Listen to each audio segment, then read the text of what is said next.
Today we're talking with those around you who want to be able to help and maybe don't know how. So I would encourage you to share this with them. So I'm going to speak to them. You know how you can help someone who's going through grief is, first of all, stay close, be present, even if you're uncomfortable, and lots of us are uncomfortable sometimes.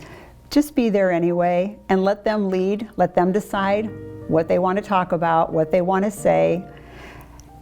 I have heard from many families that the most helpful thing that anybody did for them was continue to call them and check in and see how they're doing, especially through this time of our pandemic when people haven't had funerals.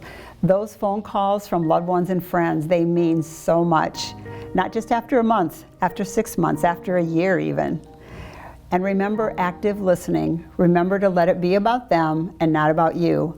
I can't tell you how many times when I've gone through grief myself, I had so many friends who needed to tell me about their grief and their situation or somebody they knew, and that was really hard.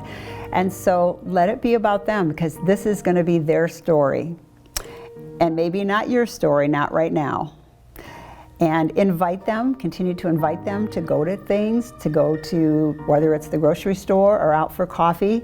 And they may feel like it one day and they may not feel like it one day. So don't stop asking. And they would tell you that. Keep asking me, because someday I'm going to say yes. And another thing you can do is little activities. You know, something that grieving people often hear is, call me if you need anything. Well, we all know that we don't call, right? We just don't call. So there are things you can think of that you can do. I had one gentleman in one of my grief groups whose granddaughter, his wife had passed away. His granddaughter came once a week and vacuumed his house. That was huge for him, and he got to see his granddaughter. How great is that?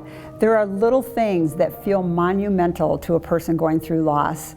Going to the grocery store, offering to buy some groceries, or washing their car, that feels like a huge task when you're going through loss.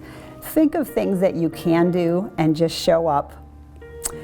And for family members, I had one family whose the husband died, and the grieving wife had several kids and grandkids, and the family came to see her once a month. They had a date set every single month, once a month, and they had her keep lists of things that she just needed to have done around her house that she wasn't able to do. So once a month they all came and they would go down the list and say, what do you need done? What a blessing. Those are some things that you can do. And next time we're going to talk about some things that maybe are mistakes that comforters make that I would say to avoid. So I'll see you the next time.